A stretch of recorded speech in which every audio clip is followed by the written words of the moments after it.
కట్టి ఊళ్ళోకి వచ్చనమ్మా చాలారి పూలు పెట్టి జాతరులు తెచ్చనమ్మా తంగేడు పూలు పెట్టి అంకాణ దూకేనమ్మా ముక్కు ముక్కెర పెట్టి ముల్లోకాల నెలనమ్మా ముందార చూడంగా మున్నూరు కన్నులమ్మా వెనకాల చూడంగా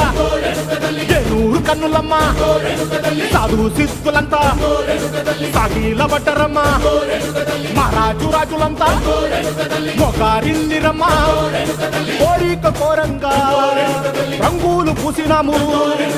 ఆశలు తీరంగా ఏసాలు వేసినాము నీకన్నా పెద్ద దిక్కులో కాల ఎక్కడుంది నైవేద్యం ఎట్టంగా మా కాడ ఏమిటుంది మనలన్నీ అలకిచ్చి వరమీయవే తల్లి కన్నా బిడ్డలను కాపాడవే తల్లి